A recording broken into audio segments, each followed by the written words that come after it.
山奥にひっそりと佇む村に一人の青年が住んでいた。彼は山奥にある村で両親と共に平和な毎日を過ごしていた。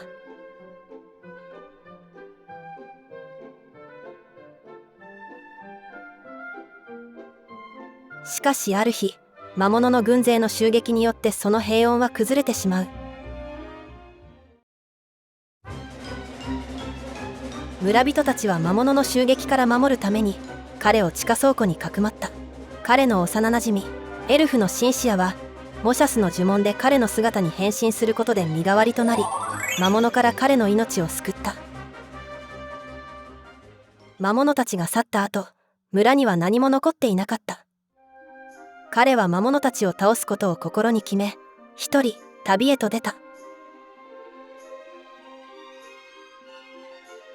美人姉妹と信じる心。故郷を失った彼は一人で旅をしていた。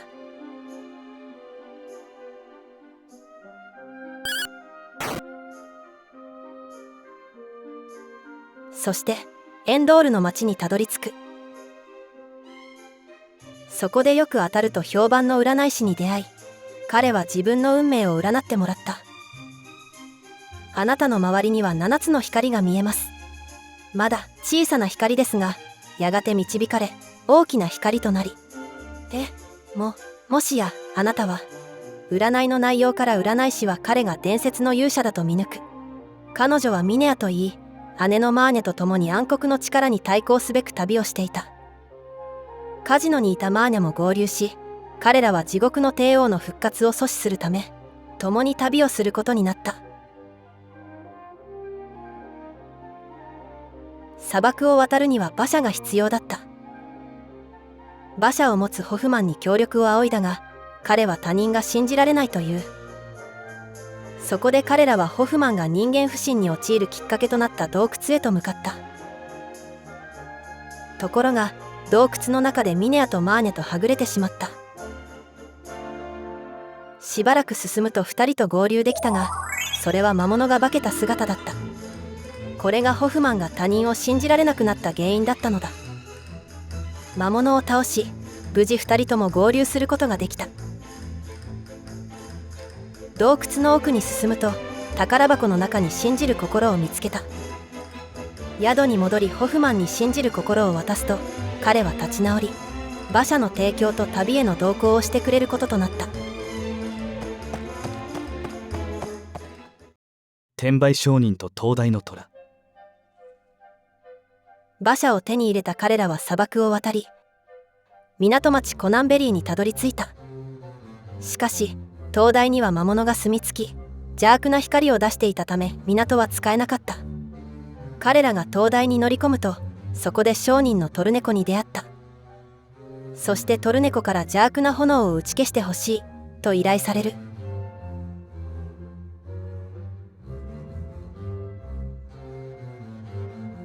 住み着いた魔物を倒し、聖なる種火を灯すことで邪悪な炎を打ち消すことができた。コナンベリーに戻ると住人から感謝され、さらにトルネコから仲間にしてほしいと打診があった。その申し出を快諾し、彼らはトルネコの船で新たな大陸を目指し出港した。おてんば姫と人食い箱。彼らは海を渡り小さな町ミントスを訪れた。ここでホフマンとは別れることになった。宿屋に行くと病に苦しむ神官クリフトとその看病をしているブライがいた。ブライに話を聞くとクリフトの病気を治せるという薬を王女アリーナが探しに行ったという。アリーナの手助けをしてほしいとブライに頼まれ、彼らはブライと共にソレッタへ向かうことになった。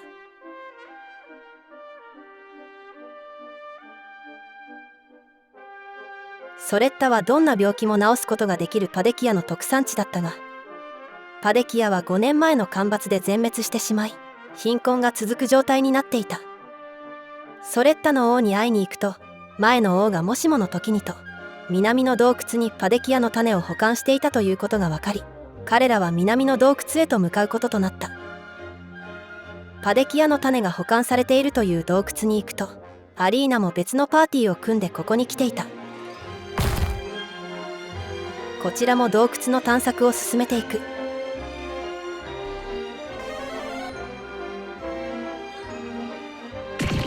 そして洞窟の奥で保管されていたパデキアの種を手に入れることができた。ソレッタに種を持ち帰ると、ソレッタ王は歓迎し、早速畑に植えてくれた。するとみるみるうちにパデキアが成長し、パデキアの根っこを手に入れることができた。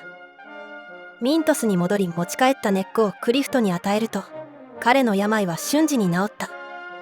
アリーナも合流し話し合った結果、お互いの目的が合致していることに気づき、アリーナたちと共に冒険することになった。終結の導かれし者たち。キングレオ城にたどり着いた彼らを待っていたのは、ホイミンと名乗る一人の青年だった。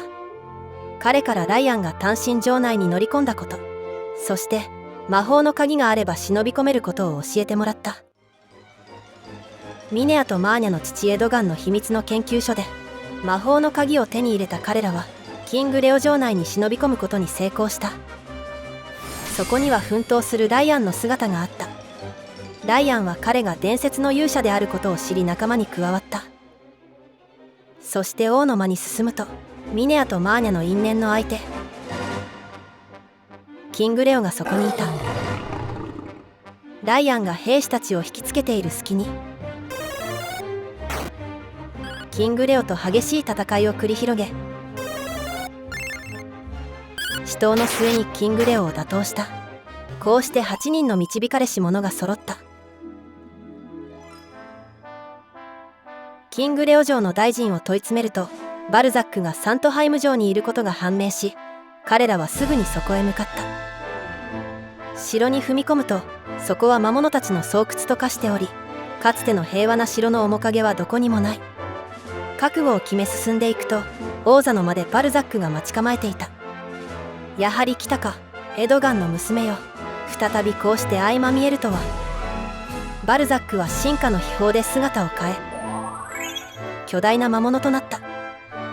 戦いは激しく、バルザックの攻撃は苛烈だったが、彼らの連携と決意で少しずつ追い詰めていき、最後にはバルザックは地面に崩れ落ちた。その時ミニデーモンが現れ、実験は失敗したようだ。デス・ピサロ様に報告せねばと言い残し、どこかへ去っていった。デス・ピサロ勇者はその名を口にし、次なる戦いを決意した。王様を笑わせろ。水の都スタンシアラには天空の兜があった。そして王様を笑わせられれば何でも手に入るというお触れが出ていた。勇者は王様の前に立ち、思いつく限りの冗談を言ったが、王様を笑わせることはできなかった。そこでモンバーバラの劇場に行き、大道芸人のパノンをスタンシアラまで連れてきた。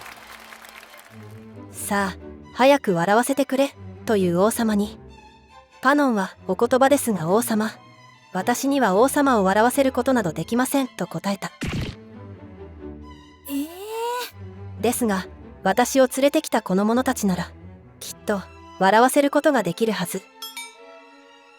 この者たちは世界を救い、人々が心から笑える日を取り戻してくれるでしょう。王様はパノンが王様の心を見抜いたことに感心し、勇者に天空の兜を授けてくれた。イムルの不思議な夢。イムルの村に立ち寄った時、おかしな夢を見るという噂で村中が持ちきりだった。疲れた彼らは宿屋に泊まり、夜の静寂の中深い眠りについた。夢の中、塔には美しいエルフが立っていた。一人の男が現れ、静かに笛を吹き始めた。すると目の前に階段が現れ、その男は塔の中へと入っていく。いい子にしていたか、ロザリー。ピサロ様。ロザリー、私は人間を滅ぼすことにした。間もなく世界は裁きの炎に焼かれるだろう。お前はここに隠れているのだよ。誰かピサロ様を止めて。このままでは世界は滅んでしまう。お願い、誰か受け止めて、私の願いを。その切実な叫びが響いた瞬間、勇者は目を覚ました。冷や汗をかきながら周りを見ると、仲間たちも同じように目を覚ましていた。全員が同じ夢を見ていた。女だけの城。バトランドにはかつて天空の盾があったが、先々代の王がガーデンブルグの女王に送ってしまったそうだ。ガーデンブルグは東にある山奥の城で、女性だけが住む城だという。彼らは急ぎその城へ向かうことにした。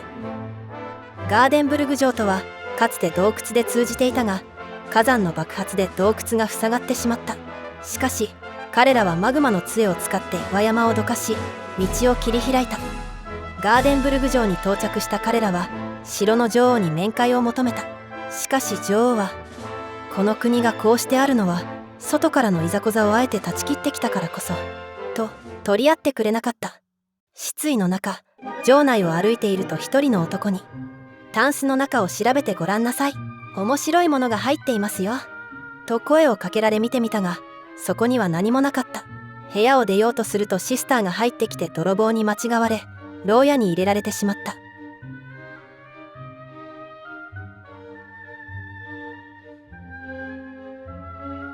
しばらくすると牢屋から出され女王に呼び出された。そこでシスターのブロンズの十字架を盗んだという濡れ衣を着せられていることが分かった。彼らは盗んでいないことを主張し、犯人を見つける機会をもらったが、仲間の一人を人質に取られることになった。ガーデンブルグ城の南に位置する洞窟を探索したところ、男がブロンズの十字架を抱いて寝ていた。彼を問い詰めると戦いになったが勝利した。犯人を女王に突き出すと、仲間を牢屋から助け出すようにと最後の鍵をもらい、さらに城の地下にある天空の盾も持って行ってよいと言われた。その後、女王は勇者たちに魔族が住んでいたというロザリーヒルの話をしてくれた。そこには何があるのか。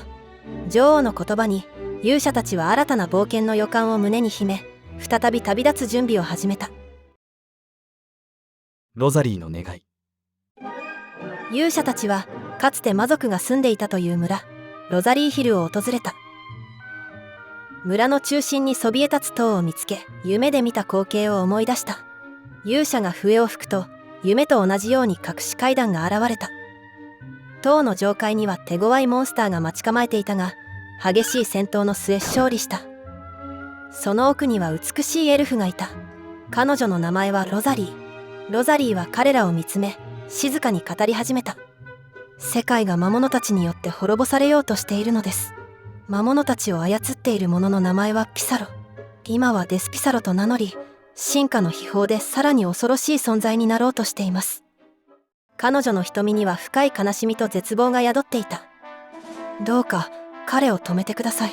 世界を救うために。勇者たちはロザリーの頼みを真摯に受け止め、再び旅に出る決意を固めた。潜入デスパレス。勇者たちは魔物たちが住む城があるという島に上陸した。彼らはリバーサイドという川沿いの村に立ち寄り、そこで巨大な人影が歩いていたという目撃情報を耳にした。興味を抱いた彼らは島の奥へと進み、湖のほとりに巨大な像を発見した。近づいてみると、その像の内部は塔のような迷宮になっていた。勇者たちは像の中に入り、その迷宮を探索していく。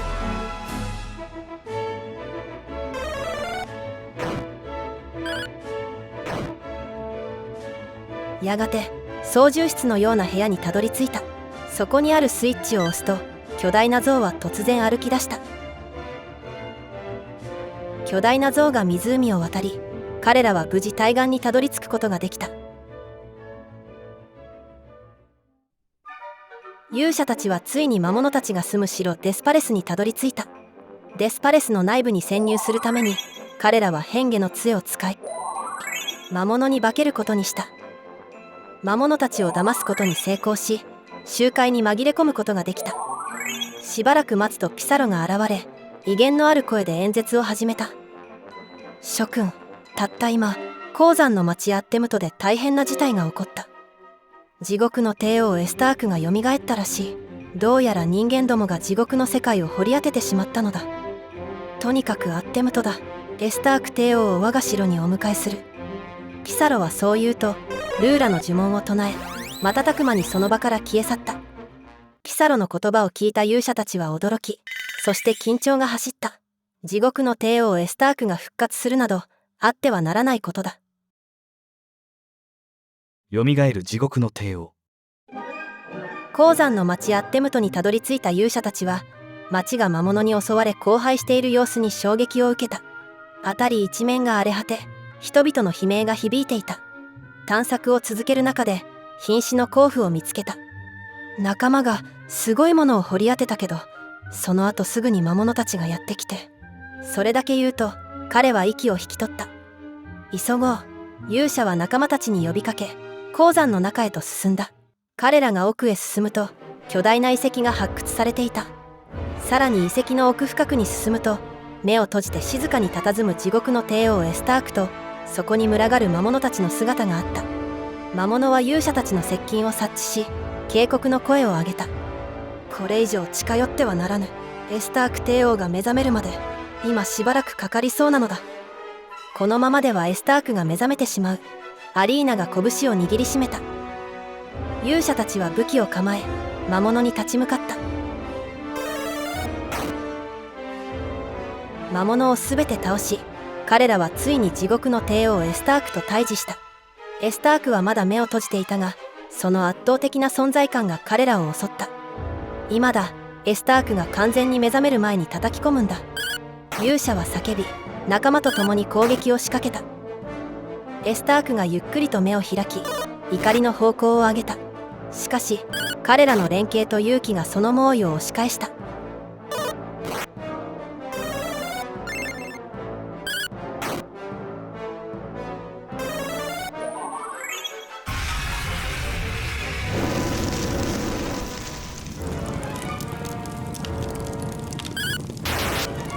激しい戦いの末、勇者たちはエスタークを倒すことに成功した。すべては順調だった。地獄の帝王を倒せる勇者は排除したし、進化の秘宝も完成した。ロザリーは人の目の届かないところにかくまった。そしてこれから地獄の帝王を迎えに行く。すべては順調だったはずだが、なぜ地獄の帝王が倒されているのだ。ミニデーモンが現れた時、嫌な予感がした。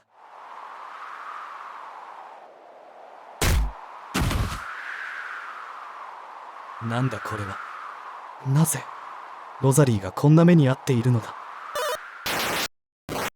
ピサロ様、来てくださったのですね。私の最後のわがままを聞いてください。どうか野望を捨てて、この私と。私は人間を。天空の城。勇者たちはアッテムトで手に入れたガスの壺をリバーサイドの男に渡し、ついに気球を手に入れることができた。気球は穏やかな風に乗って山奥にあるエルフの里へと向かった。そこには世界樹がそびえ立っており、その神秘的な姿は勇者たちの心を打った。里の住人たちに世界樹の上の方から3人で助けに来てほしいという声が聞こえるとの噂を聞いた彼らは世界樹を登ることに決めた。そこには傷ついた女性がいた。私はルーシア、天空より世界樹の葉を摘みに来たのですが、魔物に翼を折られてしまいました。私を天空のお城まで連れ戻してくれませんか。勇者たちはその頼みを快諾し、ルーシアを助けることを誓った。また彼女から天空の剣が世界樹にあることを聞き、これを発見した。これで彼らは天空の城に行くために必要な天空の装備を揃えることができた。天空の塔を登りきると、そこには荘厳な天空の城が広がっていた。ルーシアは感謝の言葉を残し去っていったが、代わりにドランという子供のドラゴンが同行することになった。そして天空人から勇者の出生の秘密が明かされた。その昔、地上に落ちた天空人の娘が木こりの若者と恋に落ちた。しかし天空人と人間の定めから、木こりの若者は雷に打たれ、娘は天空に連れ戻された。そして彼らの子供だけが地上に残された。その子供こそが勇者であった。勇者は自らの出生の秘密に驚きつつも決意を新たにし、天空の城を治める竜の神様マスタードラゴンに会った。全てを知る私でもデスピサロの進化を止めることはできない。しかし天空と人間の血を引く勇者なら進化した邪悪なものを倒せるかもしれない。そして勇者はマスタードラゴンから力を授かった。栄光への戦い。勇者たちは天空の城の雲の切れ間から降り、闇の世界へと向かった。闇の世界ではデスピサロが宮殿の周りに強力な結界を張り巡らせ、そこでさらに進化を続けていた。それを突破するため、魔物が守る各所の結界を一つ一つ打ち破っていった。最後に彼らは北東の祠にたどり着いた。そこを守るエビル・プリーストは不敵な笑みを浮かべていった。よくここまで来たが、全ては遅かったようだ。もうすぐデスピサロ様が魔族の王として目覚めるだろう。デスピサロ様の心にはもはや人間に対する憎しみしか残っておらぬはず。メイドの土産に教えてやろう。ロザリーをさらわせたのはこの私なのだ。その言葉に勇者たちは驚愕した。ピサロがロザリーを失ったのは部下の裏切りによるものだったのだ。エビル・プリーストを倒し、全ての結界が取り払われ、ついにデスピサロへの道が開かれた。人間たちによってロザリーを殺されてしまったピサロは、深い絶望と憎しみにより異形の怪物デスピサロになっていた。何も思い出せぬ。しかし何をやるべきかは分かっている。お前たち人間どもを根絶やしにしてくれる。デスピサロとの最後の戦いが始まった。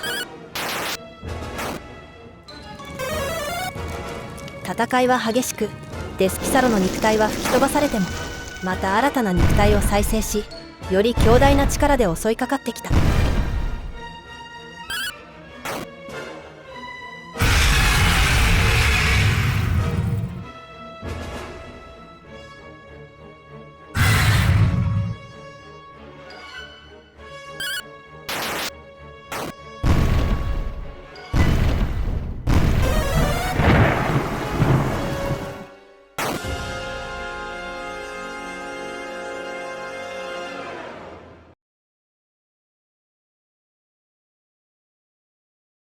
デスピサロを倒すと闇の世界の崩壊が始まった。